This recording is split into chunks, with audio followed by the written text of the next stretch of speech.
Estou vendo que tem bastante gente faltando hoje. Acho que já até tinham lido a palavra em casa a respeito de qual igreja que nós falaríamos hoje. E o pessoal, ó, não sei não, hein?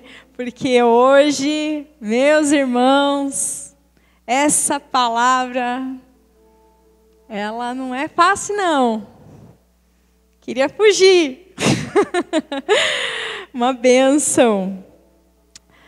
Nós estamos estudando, então, as cartas das igrejas do Apocalipse, as 7 igrejas, né? São 7 cartas. E nós chegamos, então, hoje na carta à igreja em Sardes, igreja de Sardes. Está lá em Apocalipse 3, se você trouxe a sua Bíblia, vá abrindo. E vou aproveitar enquanto você vai abrindo aí. Capítulo 3, de 1 a 6. Vou contar um pouquinho para vocês a respeito da história dessa cidade, porque a história da igreja dessa cidade está totalmente ligada à história da cidade. É incrível a forma como João escreve, é uma coisa que se mistura, assim, a história da igreja com a cidade, tem tudo a ver. Então, primeiro, eu gostaria de explicar para vocês, faz total sentido para vocês compreenderem depois o que está escrito ali, a respeito de onde essa cidade estava localizada, a forma, a geografia dela. Sardes, ela estava assim numa planície que tinha uma cordilheira ao norte. E dessa cordilheira tinha um monte mais elevado. E desse monte, depois, haviam outros montes que saíam dessa cordilheira maior. E esses montes se elevavam do chão como se fosse assim umas torres. São chamados de esporões. E sobre um desses esporões, né, se formavam como umas mesetas em cima, como eles chamam, quando a parte superior ela é mais plana. Então havia um monte se elevando, uma parte mais plana em cima. E sobre essa parte mais plana em cima, se estabeleceu Sardes. E o acesso a ela era muito difícil. Muito difícil. Tinha uma passagem muito estreita, muito íngreme. E você poderia chegar até ela somente por ali. Porque ao redor dela era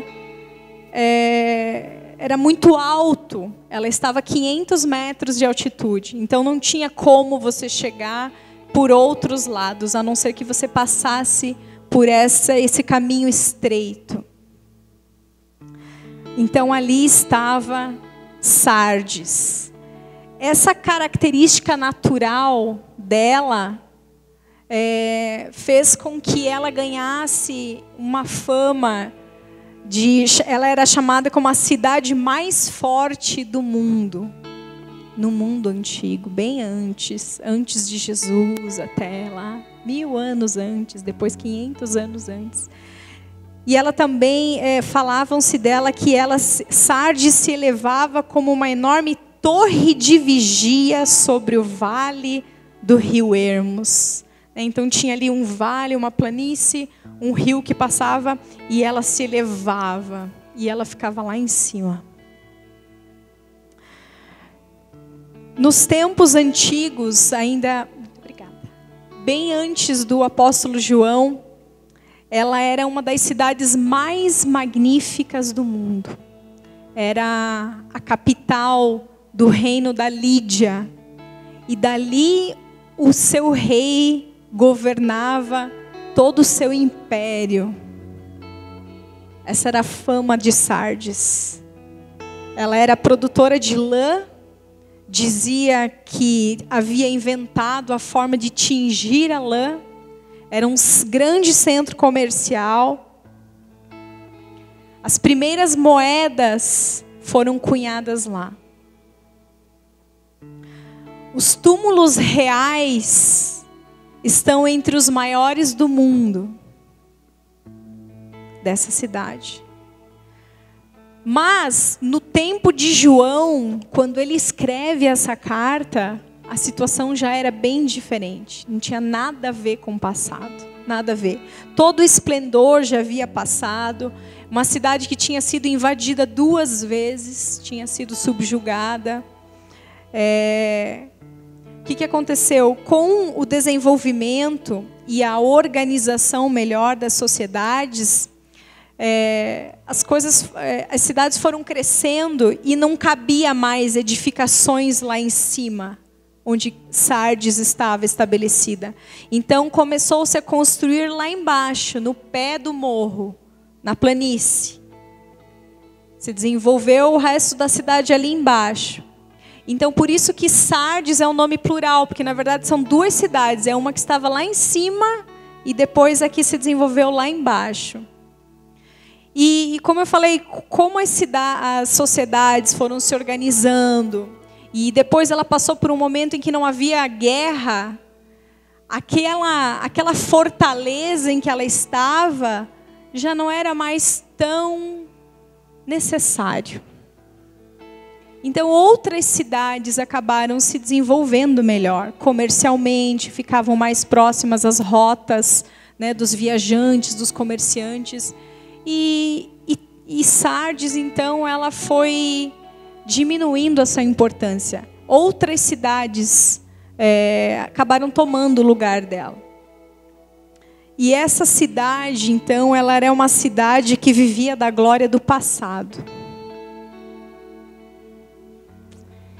Agora que vocês têm esse contexto, têm isso em mente, vamos ler o texto para a gente ver o que o Senhor está falando à igreja de Sardes e, consequentemente, o que Ele vai falar para nós nesta noite. Vamos orar antes de ler o texto, amados? Essa é uma noite muito importante, uma palavra séria. Você precisa de muita atenção, precisa se concentrar, permitir que o Senhor revele a palavra dele no teu coração, para que você receba aquilo que o Senhor tem para ti nessa noite. Amém? Pai, em nome de Jesus, Senhor, colocamos as nossas vidas diante da tua presença, os nossos corações, as nossas mentes. Em nome de Jesus, Senhor, abre o nosso entendimento, Pai, para compreender aquilo que o Senhor quer fazer, Senhor, nas nossas vidas.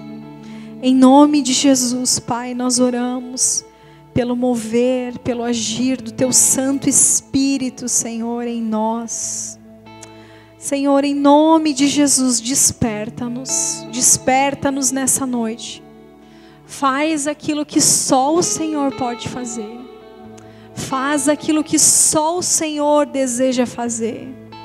Em nome de Jesus, Pai, ministra nas nossas vidas, Senhor. Completa a Tua vontade nas nossas vidas. Em nome de Jesus. Amém.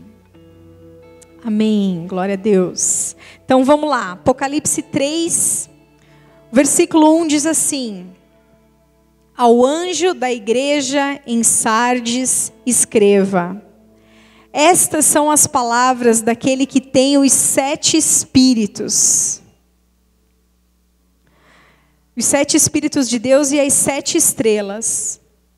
Conheço as suas obras. Você tem fama de estar vivo, mas está morto. Esteja atento, fortaleça o que resta e que estava para morrer, pois não achei as suas obras perfeitas aos olhos do meu Deus.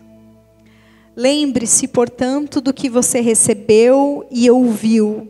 Obedeça e arrependa-se. Mas, se você não estiver atento, virei como um ladrão, e você não saberá a que hora virei contra você. No entanto, você tem aí em Sardes uns poucos que não contaminaram as suas vestes. Eles andarão comigo vestidos de branco, pois são dignos. O vencedor será igualmente vestido de branco. Jamais apagarei o seu nome do livro da vida, mas o reconhecerei diante do meu Pai e dos seus anjos. Aquele que tem ouvidos, ouça o que o Espírito diz às igrejas.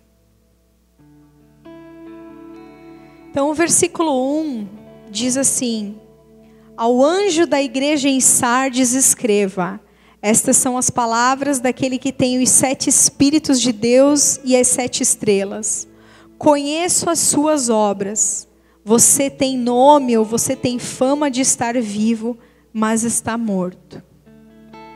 Lascou, né, gente? Lascou, porque vocês lembram das outras cartas? As outras cartas, quando ele vai falar das obras, ele sempre fala uma coisinha boa, né? Ali no capítulo 2, na igreja ali de Éfeso, ele diz assim: eu sei, eu conheço as tuas obras, o teu trabalho, a tua paciência, que não podes sofrer os maus, puseste a prova os que dizem ser apóstolos e não são. Elogia, né? Um pouquinho para frente, na igreja de Esmirna, ele diz assim: conheço as tuas obras, a tribulação, a pobreza, mas tu és rico. E a blasfêmia dos que se dizem judeus e não são. E continua. Na igreja de Pérgamo ele diz: eu conheço as tuas obras e onde habitas, que é onde está o trono de Satanás, mas retens o meu nome e não negaste a minha fé. Elogia. Aí em Tiatira ele diz: eu conheço as tuas obras, a tua caridade, o teu serviço, a tua fé, a tua paciência. E aí quando a gente chega em Sardes, ele diz: conheço as tuas obras. Daí a gente fica esperando, né? Fala, né, Senhor? Elogia aí. Você tem fama de estar vivo, mas está morto. É muito pesado, gente. É muito pesado. Eu acho que não há nada pior que se poderia dizer para uma igreja do que o Senhor declarar que ela é morta. Eu estava assim... Eu estava sem palavras estudando essa palavra durante essa semana.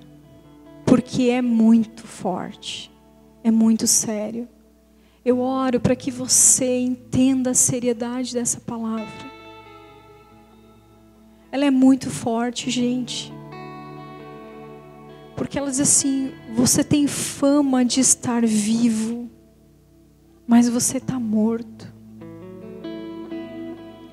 Você tem aparência, mas a realidade não condiz com aquilo que você mostra.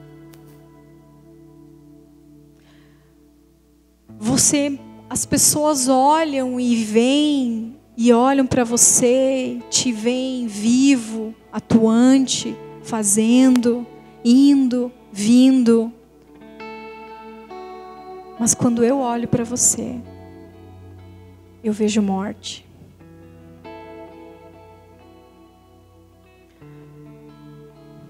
Não há vida, mas parece que tem. Parece. Talvez essa igreja de Sardes tivessem lutado para manter a aparência. Lembra que é uma cidade que vive da glória do passado? Eu acredito que ela viveu um tempo, que ela viveu a presença do Senhor, que ela viveu o mover do Espírito, que ela experimentou a vida do Senhor nela. Mas talvez assim como a cidade que se encontrava em estado deplorável, ela também. E eu fico imaginando se esses moradores, como que eles reagiam, né? Como que eles viviam naquela cidade, como que eles se tratavam? Será que eles encaravam a realidade, tipo assim, meu Deus, né? Nós já fomos uma cidade tão importante nesta região e hoje somos nada, né? Hoje aí uma cidade simples, outras cidades muito maiores se desenvolveram ao nosso redor e nós ficamos para trás. Ou será que eles ainda mantinham a pompa? Eu sou de Sardes, já fomos capital da Lídia, séculos atrás. Já não era mais nada. Como que era essa igreja? Porque as pessoas desta igreja eram moradores dessa cidade. A história se entrelaça. Será que elas também estavam lutando para manter a aparência, para que ninguém percebesse que a vida havia se ido? Lembra de Moisés? Teve um encontro incrível com o Senhor. Quando você tem um encontro verdadeiro com o Senhor, você não tem como sair desse encontro igual. Você é transformado. E não tem como não perceberem isso. Você percebe quando uma pessoa teve encontro com o Senhor. Ela é marcada. Jacó foi marcado naquele encontro com o Senhor. O apóstolo Paulo foi marcado naquele encontro com o Senhor. E Moisés também. Ele desceu do monte e o seu rosto reluzia a Shekinah do Senhor, a glória do Senhor. Então ele colocou um véu. Mas os dias foram passando. E esse brilho se esvaiu. Mas ele continuou usando o véu. Porque ele não queria mostrar que a glória tinha se ido.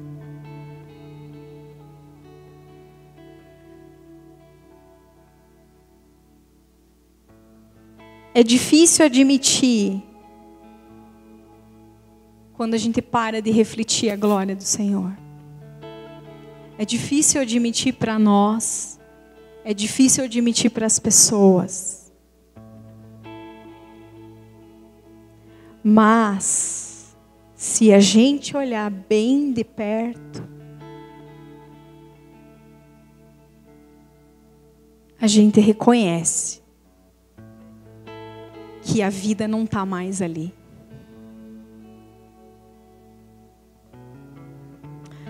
Quando você olhava Sardes a uma certa distância, era algo imponente, sabe?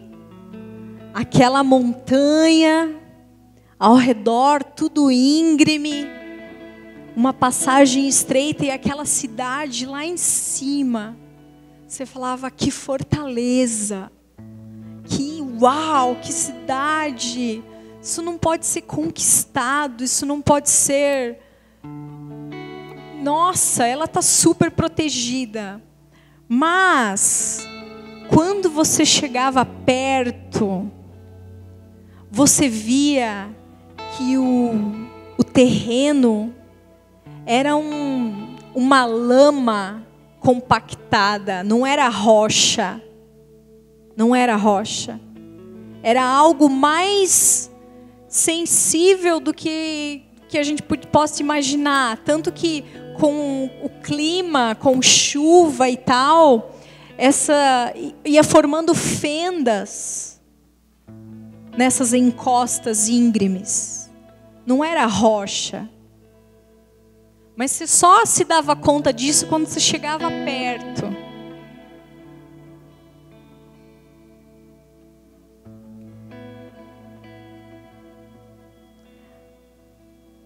Ou seja, ela estava em cima de algo, o seu fundamento não era confiável, muito menos duradouro. Desmoronava sob as influências do clima.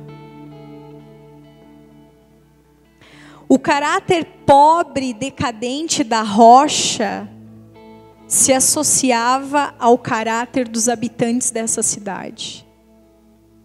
Instabilidade. Instabilidade. Uma hora tô, uma hora não tô. Uma hora vou, uma hora não vou. Pode contar comigo? Ai, agora não pode mais. Não, mas agora vai. Não, mas agora não vai mais. Aparência sem realidade. Confiança que anunciava a ruína.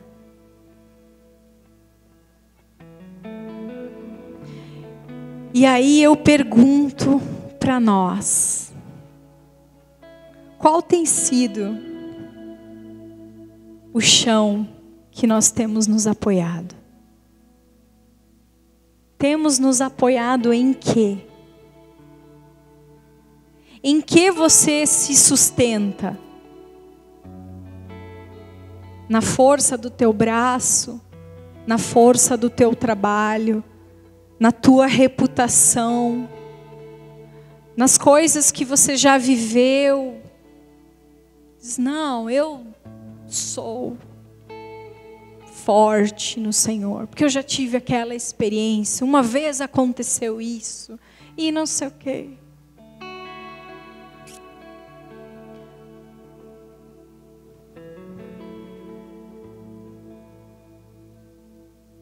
Quando as pessoas olham para você, o que elas veem? O que elas veem? Quando elas te observam, o que elas veem? Aquilo que você demonstra é real. As fotos que você publica, elas estão de acordo com a vida que você vive todos os dias. O seu casamento, a harmonia na sua família, o seu caminhar com Deus, a sua intimidade com o Senhor, o seu temor, o seu servir. O que as pessoas estão vendo, aquilo que você tem mostrado, é real? Ou não é muito confiável e nem duradouro, como essa rocha sobre a qual Sardes se elevava? Ela mudava sob as influências do clima. E você muda de acordo com as circunstâncias? Quando está tudo bem, está tudo bem. Quando falta dinheiro, ai, não fala hoje com fulano, tá? Como é que é quando mudam as circunstâncias?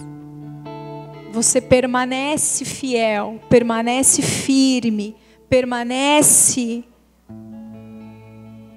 caminhando dentro dos princípios e valores que você aprendeu com o Senhor, ou você negocia?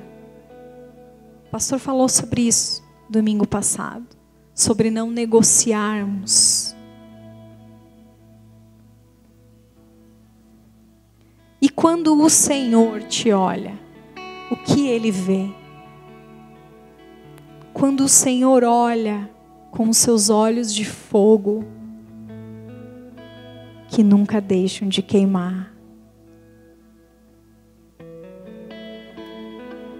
o que Ele vê, queridos?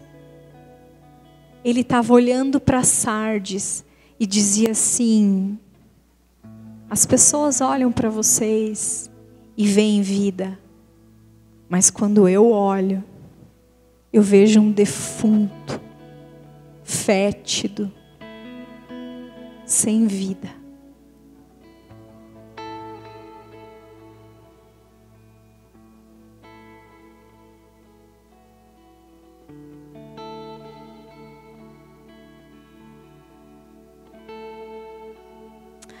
A reputação de fortaleza impenetrável de Sardes repetidamente arruinou os que nela confiavam. Quando o seu irmão olha para você, o que ele vê? Ele pode confiar em você? Faça chuva, faça sol, na alegria e na tristeza, na saúde e na doença. Como é? A sua imagem corresponde à realidade? Vamos adiante. Diante desse cenário, começam aí as advertências. O Senhor começa a trazer a solução. Então, nós temos aí uma sequência de vários verbos imperativos de comando. E o primeiro que nós temos aqui, ali no versículo 2, é: sê vigilante e confirma o restante que estava para morrer, porque não achei as tuas obras perfeitas diante de Deus. Ser vigilante. O verbo no original tem o sentido de constância, permanência. Não é você monta a guarda um dia e outro dia você não monta. É permanece alerta. Olha que interessante ele falar isso justamente para essa igreja. Porque assim, como geograficamente era muito difícil de acessar essa cidade, lembra que eu falei para vocês que tinha apenas um acesso estreito e íngreme. E ali era se montado guarda.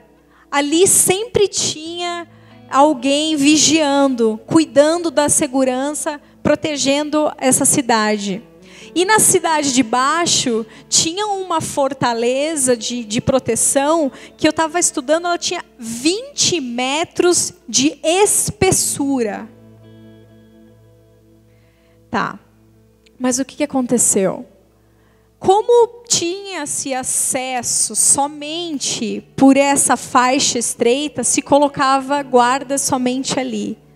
Mas as 2 vezes que ela foi invadida, eles não entraram por ali.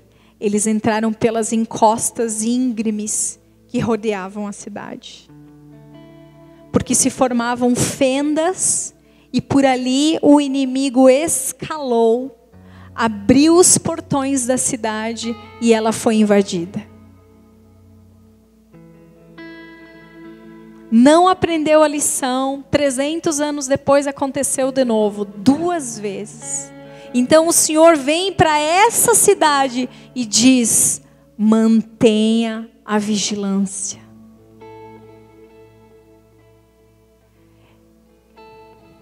Em outra versão diz: acorde!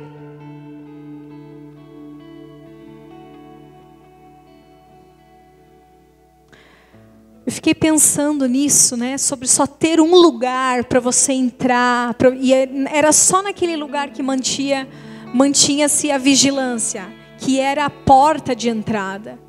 Fiquei pensando, Senhor, como que a gente pode se enganar?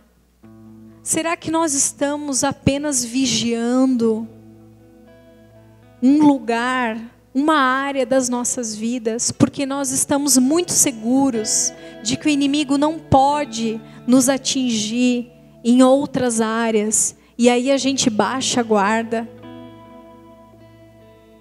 Talvez você pense: eu nunca vou me desviar do Senhor, eu já entrei pela porta, eu já criei no Filho, eu já aceitei a Jesus como meu Senhor e Salvador, eu já confessei os meus pecados, e agora está tudo bem.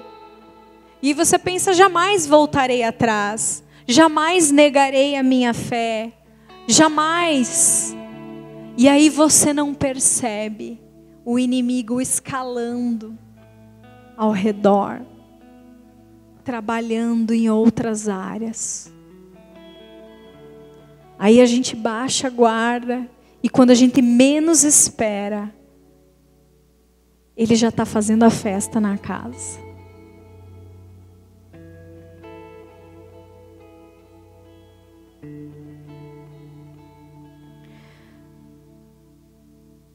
Com o passar do tempo, essa igreja ela tinha caído num sono tão profundo que o Senhor os chama de mortos.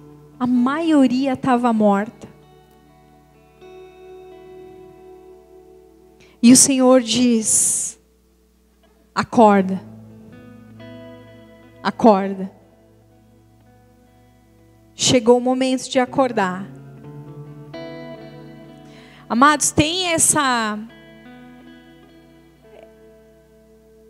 observação, esse alerta do Senhor para nós em vários versículos do Novo Testamento. Eu vou falar, que você que está anotando, eu vou falar só alguns para você ter aí. Marcos 13, Mateus 24, Lucas 12, 1 Tessalonicenses 5. O Senhor estava nos despertando para o perigo de relaxarmos no nosso compromisso com o Senhor.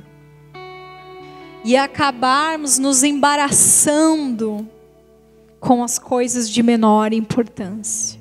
Que coisas são essas, Sheila? Tudo que não é eterno. Tudo que não é eterno é menos importante. O Senhor tem vários versículos. Ser vigilante, fique atento, acorda, vigia, vigiai e orai. Vocês não sabem o momento. O inimigo anda ao derredor, querendo tragar feito leão. Vigia.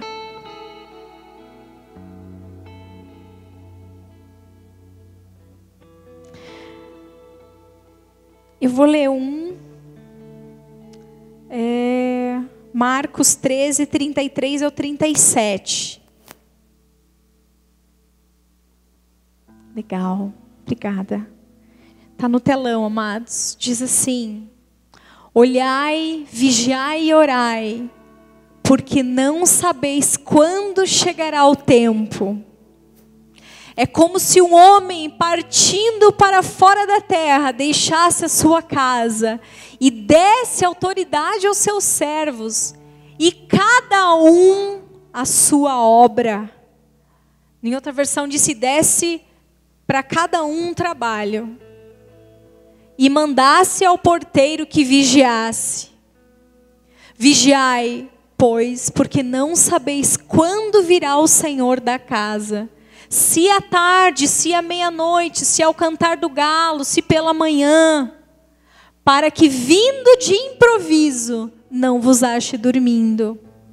E as coisas que vos digo, digo-as a todos, vigiai. Amém?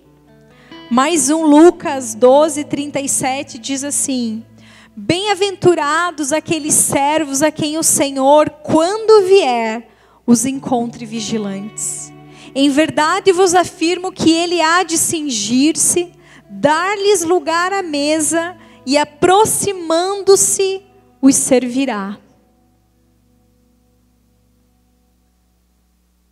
Onde você baixou a guarda?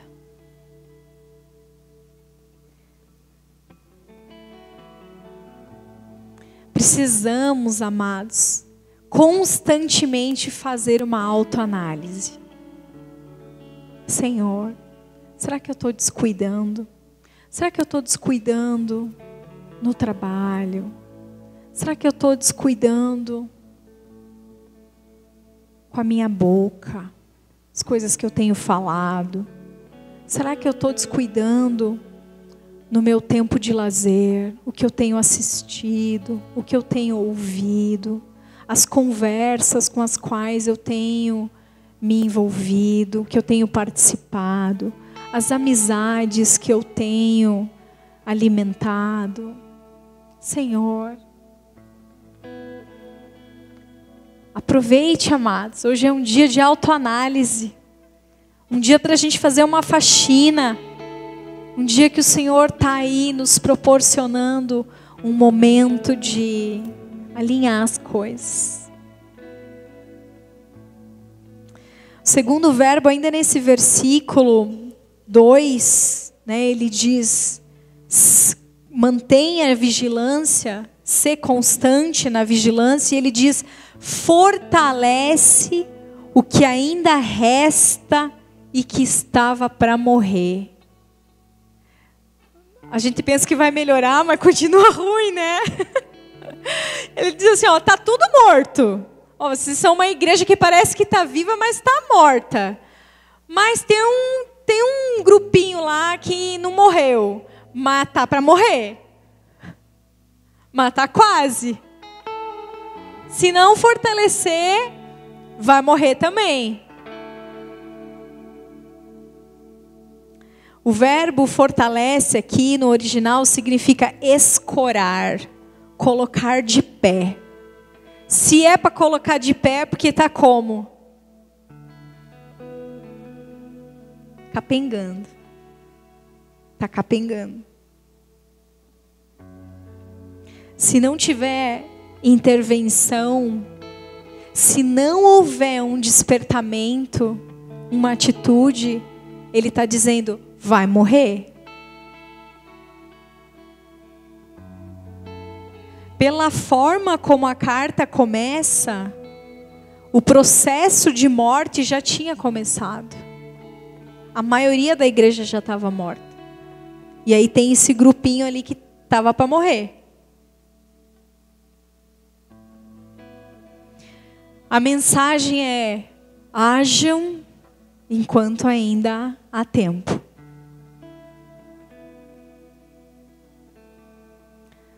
Você que está firme, fortalece o que está capengando.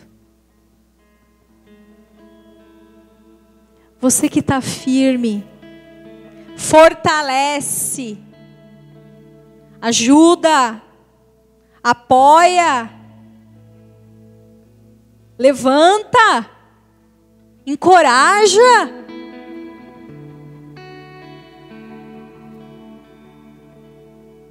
Como é que você age quando você vê um irmão capengando para morrer? Se você está firme, fortalece. Tira um tempinho do teu dia. Pega o teu telefone. Oi, irmão, tudo bem? Não sei, pensei em você. Vamos fazer uma oração. Vou orar por ti, irmão. Quando você receber aí, ora junto, para a gente fazer uma oração em concordância. Ô irmão, tudo bem? Vamos tomar um café? Vamos lá em casa. Fortalece, porque senão vai morrer. Ajudar um doente, amados, é mais fácil que ressuscitar um morto.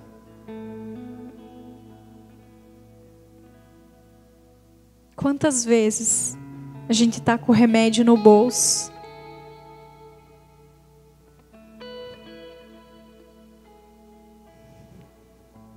Por que estavam morrendo? Está ali no versículo 2. Fortalece o que ainda resta e estava para morrer, pois não achei as suas obras perfeitas aos olhos do meu Deus. Versão NVI. Na Ara diz, na Almeida, porque não tenho achado íntegras as tuas obras na presença do meu Deus. Na Nova Almeida diz assim, porque verifiquei que as obras que você realiza não são íntegras na presença do meu Deus. E na Bíblia Viva diz assim, as tuas obras estão longe de ser corretas aos olhos de Deus.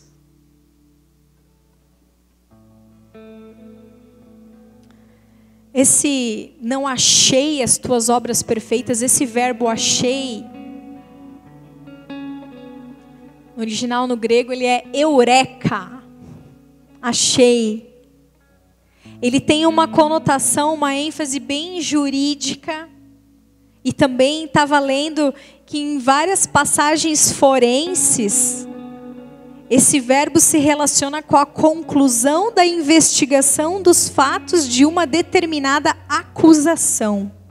Ou seja, as obras dessas pessoas da igreja de Sardes, elas haviam sido investigadas pelo CSI celestial.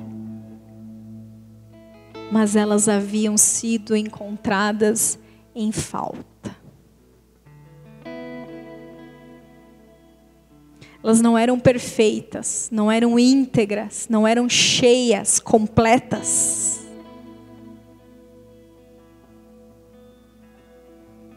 Não é que não tinha obra, mas esse tipo de obra não passava no crivo de Deus. Não é que não tinha obra, mas as obras eram imperfeitas. Gente, você não sente um frio na espinha quando você ouve um negócio desse? Que quando eu estava estudando, estava complicado. Eu falava, Senhor amado, como isso é sério. Não achei as suas obras perfeitas aos olhos do meu Deus. Não é aos nossos olhos. Não é aos nossos olhos. Deus é o juiz. É Ele que vai dizer, serve, não serve. Tá bom, não tá bom. A ideia é satisfazer os padrões do Senhor, não os nossos, do Senhor.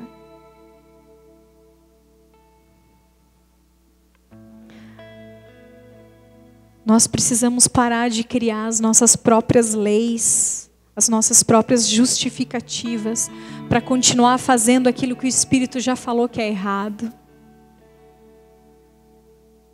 Amém, amados? Não adianta derramar óleo fresco em vaso rachado, furado. Não segura. Hoje é um dia para fechar as brechas, tapar os buracos. Amém? Assim como na igreja de Sardes, talvez aos olhos dos outros, as obras deles eram vivas. Era suficiente. Ah, tão bom. Tinha umas irmãs tão piedosas, uns irmãos tão queridos. Tá bom, faziam umas obras lá. Mas diante de Deus, Ele falou, não vai passar não. Tem um controle de qualidade lá que não vai dar.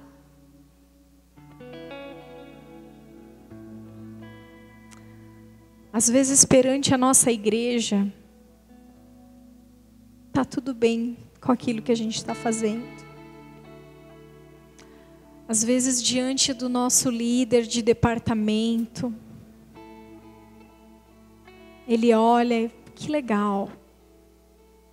Às vezes, diante do nosso pastor, diante do nosso discipulador. Mas e diante dos olhos do Senhor? As obras, amados, elas só têm como ser íntegra, inteira, completa, cheia, se ela vier com um toque do Espírito Santo, se ela vier com amor. Vocês lembram do texto de 1 Coríntios 13? Que o apóstolo Paulo está falando ali sobre as obras. No começo ele fala assim, olha, ainda que eu fale a língua dos anjos e a língua dos homens, se eu não tiver amor, de nada adianta. Serei como um sino que ressoa. Um prato que retine. Eu posso dar tudo que eu tenho aos pobres. Sem amor,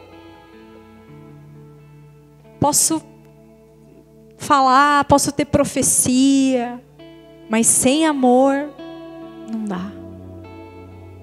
Então a gente às vezes pode mostrar serviço, a gente às vezes pode fazer aquilo que foi pedido, a gente pode, mas se a gente não estiver fazendo, amados, com o amor que o Senhor espera que a gente esteja fazendo, Ele diz, é assim, ó, pim!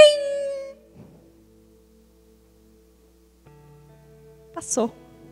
É como um sino que ressoa. Pim! Só fez isso na eternidade. Não subiu como aroma suave. Não está contando lá, juntando tesouro onde a traça não corrói. Como que nós estamos fazendo o que nós estamos fazendo? De que forma nós temos realizado tudo que tem chego às nossas mãos para ser realizado? Com murmuração, com reclamação. Ai, que tem que fazer lá, tem que ir lá de novo. Ai, hoje é meio-dia. Ai, hoje eu estou na escala. Ai. Pim! O Senhor olha.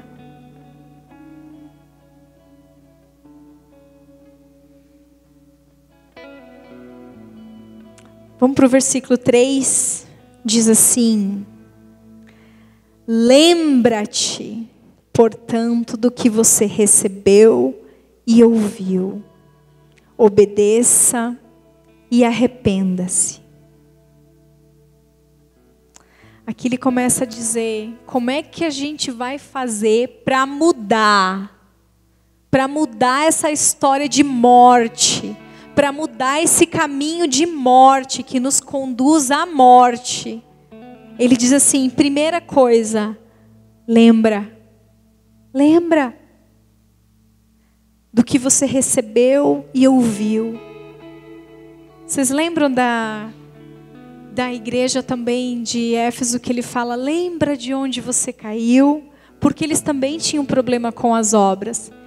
Ele diz assim, ó, lembra do primeiro amor, lembra, o Senhor está aí apelando para a saudade, lembra de como era antes, lembra quando você conheceu essa vida, quando você me conheceu, quando os teus olhos foram abertos e você se maravilhava pensando, meu Deus, existe uma outra forma de viver essa vida, existe uma outra forma de ver todas as coisas, existe uma outra forma de trabalhar, existe uma outra forma de me relacionar com as pessoas, existe uma outra forma, eu posso reagir diferente, porque o Senhor, o teu Espírito está comigo, e eu posso não simplesmente sobreviver nessa terra, mas eu posso ser um instrumento de Deus neste lugar, um instrumento de bênção, um instrumento de esperança.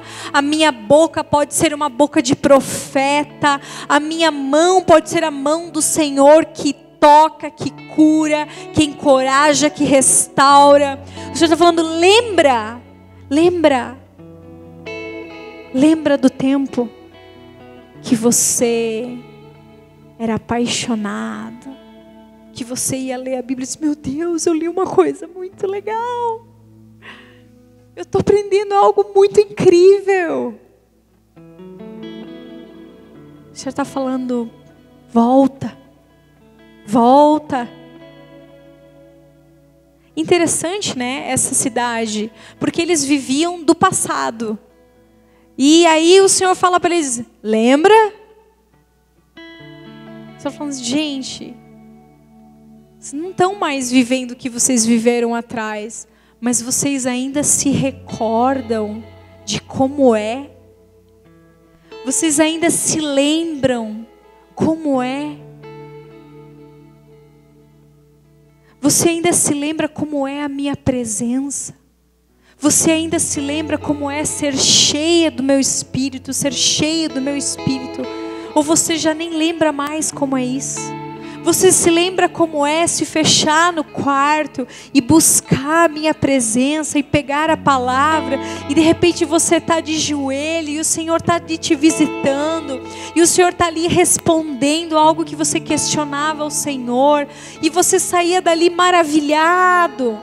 Você ainda se lembra? Ou até isso já morreu dentro de você?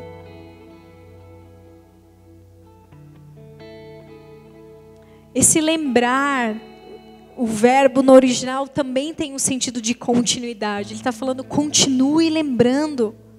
Não esqueça, segue lembrando. Se recorde continuamente. Por isso, amados, que você tem que vir no culto todo domingo. Por isso que você vai ao Em Casa toda semana.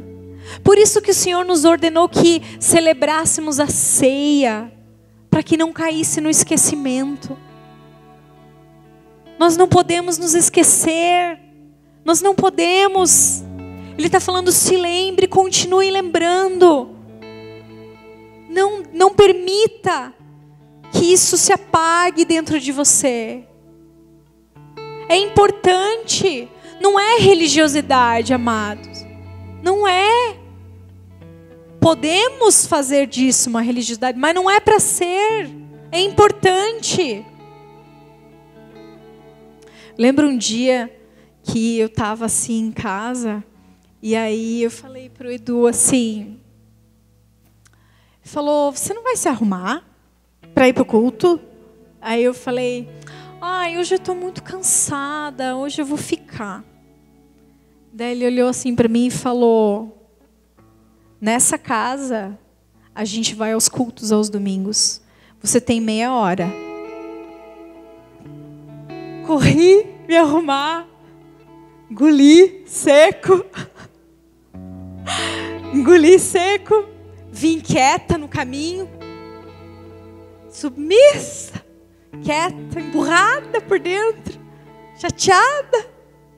Aí cheguei aqui, o Senhor falou comigo no culto, falou. Daí no final eu falei, ai amor, obrigada por me conduzir por onde eu devo seguir. Obrigada por não ceder. Obrigada. Amados, Ele fez tudo por você. Ele deixou toda a sua glória, todo o seu esplendor, e veio aqui nos resgatar. E aí você faz corpo mole no domingo para vir aqui exaltar o nome dEle. Recorda-te, não se esqueça, não esqueça. Mantém fresco na memória aquilo que Ele fez, aquilo que Ele já fez em você, na sua família, aquilo que Ele ainda está fazendo, aquilo que Ele vai fazer. Não deixe isso morrer. Continue lembrando, continue recordando. Mantém fresco na tua memória. Por isso que você tem que ler a palavra todos os dias. Porque a nossa carne, amados, ela é terrível. Nós nos desviamos muito facilmente. Muito facilmente. Por isso que as misericórdias do Senhor precisam ser renovadas todas as manhãs. O que seria de nós se não fossem as misericórdias do Senhor? Um dia que Ele não renova as misericórdias, não sobra nada de nós. Já era. Recorda-te do quê? Do que você recebeu e ouviu. Não te esqueça do que você recebeu e do que você ouviu. O que você recebeu? Quantos de nós aqui já recebemos tanto? Recebemos oração, recebemos palavra, recebemos profecia. Pessoas vieram orar por nós, impuseram as mãos em nós, falaram. E aí depois a gente esquece. Não sei não. Não sei se era de Deus. Lembra do que você recebeu. Lembra. Não se esqueça, amados. Eu tenho registrado as palavras que já recebi, profecias, sonhos que as pessoas já tiveram comigo, várias coisas. De vez em quando eu estou meio capengando, assim, né? Quando passa um tempo, assim, a gente começa a duvidar se o negócio vai acontecer. Eu corro naquela gaveta e eu começo a ler. Que você é isso, você vai ser usada para isso, o Senhor te criou para isso. Eu digo, amém, Deus, é isso mesmo. Perdão. É isso. É isso, é isso. Não é o que eu estou sentindo, não é o que eu estou vendo. É o que eu recebi, é o que eu ouvi, é o que a palavra diz. É isso.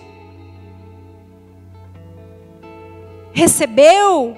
Anota. Coloca num lugar que você tem acesso. Leia todos os dias se isso te ajudar. O que você ouviu? Você ouve a palavra todos os dias, aquilo que o Senhor tem para você, que o Senhor te chamou, que o Senhor tem um propósito. O Senhor tem um propósito para todos, amados, para todos. Nem todos vão ser a mesma coisa, mas todos servem para alguma coisa, para algum propósito eterno. Porque o Senhor não faz nada inútil. O Senhor não faz nada inútil, nada que não sirva para nada. Você está aqui porque você foi feito por Ele, para um propósito eterno. Você sabe qual é? Se você não sabe, desperta, acorda. Vai buscar. Eu gosto muito de... Deixa eu pegar aqui.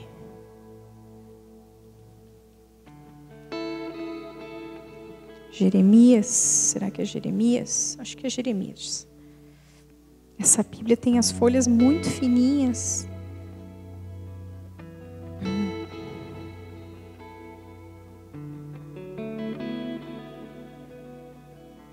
Jeremias 1:4 diz assim: a palavra do Senhor veio a mim dizendo: antes de formá-lo no ventre, eu o escolhi. Antes de você nascer, eu o separei e o designei profeta às nações. Antes. Deus não faz você e quando você nasce, Ele pensa: o que será que eu vou fazer com isso aí? Deixa eu ver. Será que vai ser evangelista? Será que vai ser um político santo? Será que vai ser um professor que não vai se vender nem se deixar ser doutrinado por nenhum comunista? Será que vai ser um trabalhador fiel na sua empresa que não vai aceitar mentir? Ele não faz e depois pensa o que vai fazer com aquilo. Ele já sabe o que Ele quer e aí Ele te faz. Antes de você nascer, antes de formá-lo no ventre, eu o escolhi.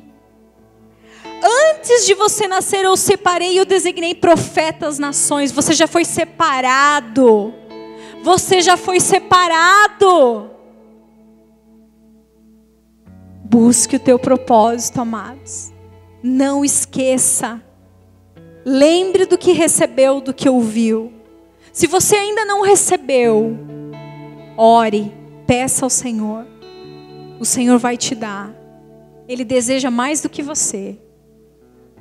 Já é muito fácil, muito mais fácil, porque Ele deseja mais do que a gente. Quando fica pensando, quando que esse meu filho vai despertar para aquilo que eu criei? Quando que essa minha filha vai entender que eu fiz ela para isso?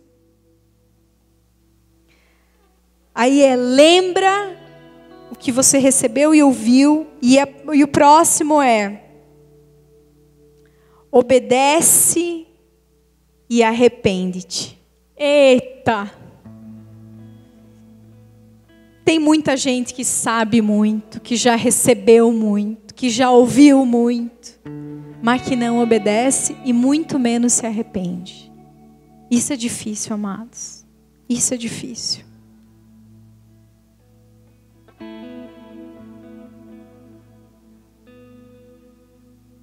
Se arrepende.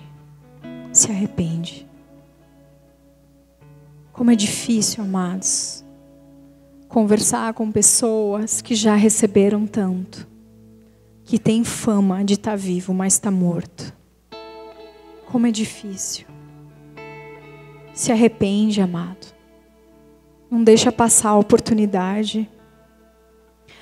Esse verbo, arrepende-te, ele não é uma coisa contínua, como o vigia, como o lembra. Esse arrepende-te é uma ação, o verbo no original, ele representa uma ação completa. Nós não podemos ficar, estou vendo, estou me entregando, aos pouquinhos eu estou indo, estou analisando ainda. Não, é decisão. Meia volta, conversão, mudança de atitude, total. Metanoia, mudou, tem que mudar. E aí, se nos recusarmos, o Senhor nos fala, Ele tem uma advertência ali para nós. Mas se você não estiver alerta, virei como um ladrão, e você não saberá a que hora virei contra você. Esses moradores de Sardes sabiam muito bem as consequências disso. Virei como ladrão. 2 vezes eles tinham sido pegos de surpresa. E o Senhor está falando, eu vou vir, eu não sou ladrão. Mas eu vou vir como um ladrão. Em um momento em que você não espera. Em uma hora em que você não está esperando. Não é uma ameaça. Não é uma ameaça. É uma advertência. E o versículo 4 diz assim: no entanto, você tem aí em Sardes uns poucos que não contaminaram as suas vestes. Eles andarão comigo vestidos de branco, pois são dignos. Aleluia! Algo de bom nessa igreja. O Senhor fala ali, tem um remanescente. Sempre terá um remanescente. O Senhor sempre vai guardar alguns para Ele. Parecia que estava tudo morto. Alguns capengando, quase morrendo. Mas ele diz assim, mas eu sei. Eu sei. Eu fiz a minha investigação.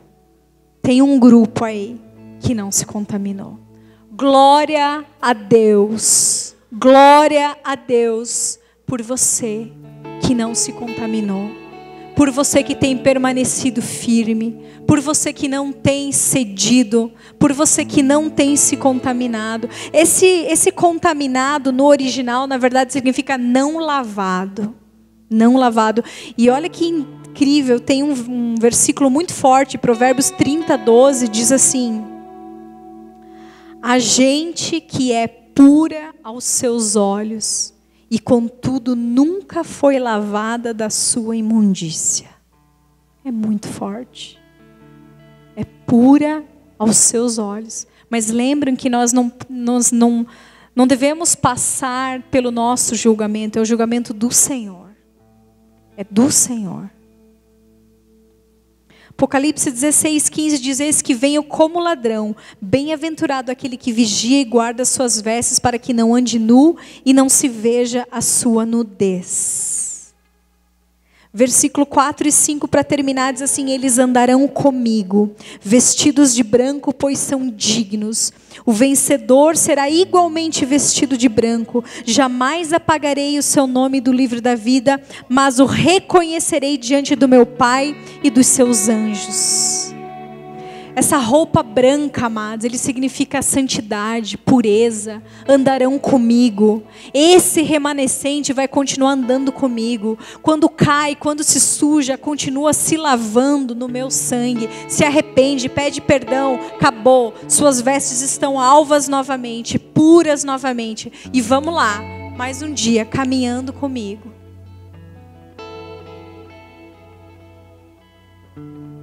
O recado de vitória para aqueles que permanecerem puros e santos, em meio a uma igreja que está se tornando cada vez mais apóstata, em um mundo cada vez mais decadente. Eles podem andar de vestes brancas com Cristo, porque são dignos. Suas obras são completas, são íntegras, são cheias, são purificadas pelo Senhor. Amém? Você já pensou que o que nós chamamos de vivo, Deus chama de morto? Se o que nós chamamos de vivo, Deus chama de morto, imagina o que realmente é vivo. O que Ele tem para nós. Amados, no final eu acho incrível, eu quero finalizar com isso, porque a carta começa dizendo assim: aquele que tem os 7 Espíritos de Deus. Zacarias 4, versículo 2 e versículo 10 fala sobre esses 7 Espíritos, os 7 olhos. Ele diz, aqueles 7 olhos são os olhos do Senhor que percorrem toda a terra. Ele estava dizendo, eu que estou de olho, eu que estou investigando, eu que estou vendo se você é vivo ou não, eu que estou analisando as tuas obras. E também sou eu que tenho os 7 Espíritos de Deus, que está falando da natureza cétupla do Espírito Santo, algo completo, né? Ele se move ali nas 7 igrejas, completo. Ele está falando, você está morto, mas eu tenho a única coisa que pode trazer de novo a vida, que é o Espírito Santo. Eu tenho, está comigo. Fala aquele que tem a solução para aquele que está morto, para aquele que está capengando. Se você deseja ser despertado nessa noite, fique de pé. Se você deseja ser fortalecido, fique de pé, porque, amados, os 7 olhos do Senhor estavam sobre a igreja de Sardes e os olhos do Senhor estão sobre o refúgio.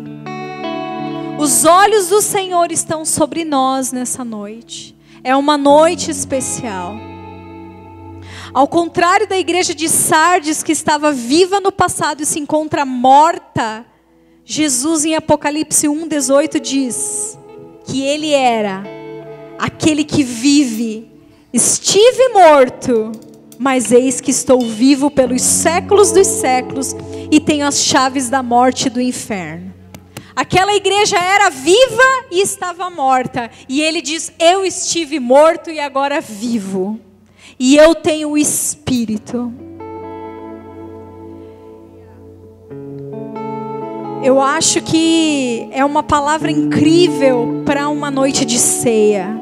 Uma noite que nós vamos celebrar aquele que vive, aquele que ressuscitou. Então nós vamos orar.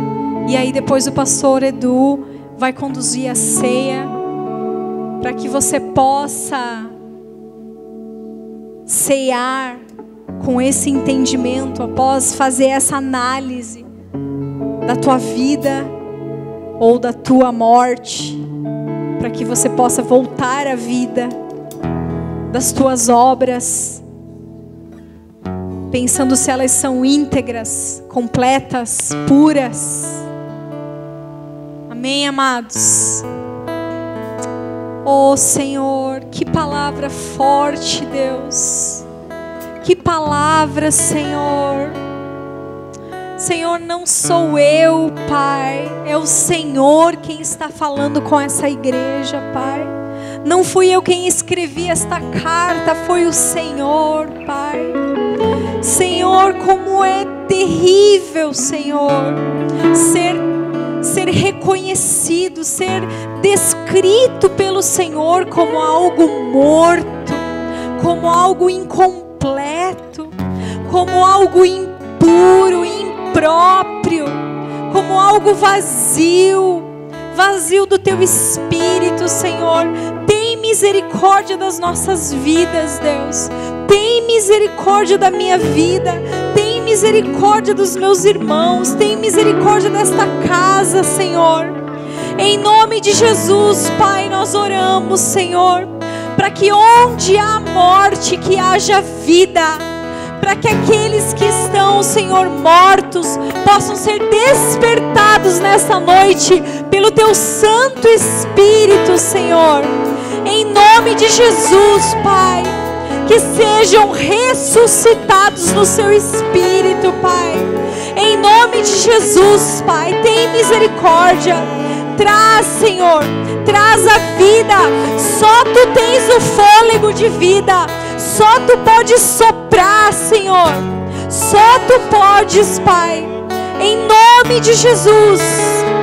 Oh Senhor, não queremos baixar a nossa guarda, não queremos deixar de vigiar, queremos continuar cuidando, Senhor, de cada área da nossa vida, para que o inimigo não tenha como entrar, para que ele não tenha por onde se aproveitar, para que ele não tenha acesso, Senhor, ao nosso coração, à nossa mente, Senhor. Oh Senhor, em nome de Jesus, purifica-nos, Pai.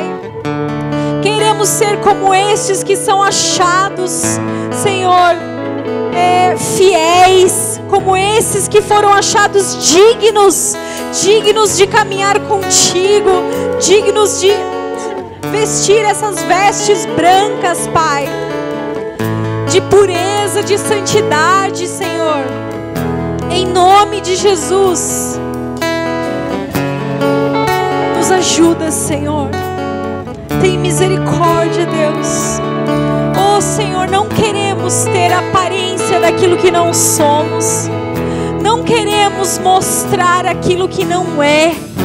Não queremos que as pessoas olhem para nós, Senhor, nos elogiem, que a gente, Senhor, que fiquem pensando que somos isso, somos aquilo, e na verdade não somos nada disso.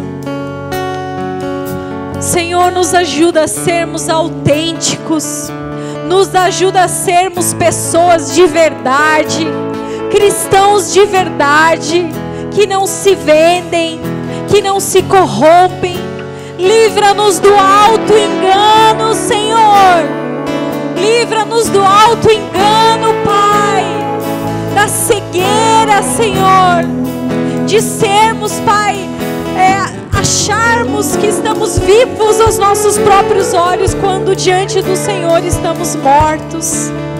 Fala no coração de cada um aqui, Senhor, aquilo que precisa ser corrigido, aquilo que precisa ser alinhado, aquilo que precisa ser arrependido. Oh Senhor, só o Senhor é capaz de nos conduzir a um arrependimento genuíno. Só o Senhor é capaz de fazer essa obra dentro de nós. Que nós tenhamos essa disposição de Te buscar, de buscar o arrependimento, Pai, das obras mortas, do velho homem. Oh Senhor, que nós possamos dia a dia nos revestir, Senhor, do Teu Espírito, Pai. Não queremos somente fluir, Senhor, nos dons do Espírito. Nós desejamos os dons, mas eu sei, Senhor, que tão precioso quanto os dons é o fruto. É o fruto do Espírito, Senhor. Porque os dons é o Senhor que concede. E não tem nada a ver com merecimento, não tem a ver com mérito. O Senhor dá a qualquer um. Mas o fruto é para aqueles que caminham contigo. O fruto é para aqueles que, Senhor, estão constantemente se lavando na Tua presença, Pai.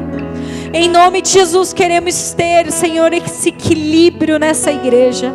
Queremos ter os dons, mas também queremos o fruto. Em nome de Jesus, Pai, ajuda-nos, Senhor. Amém.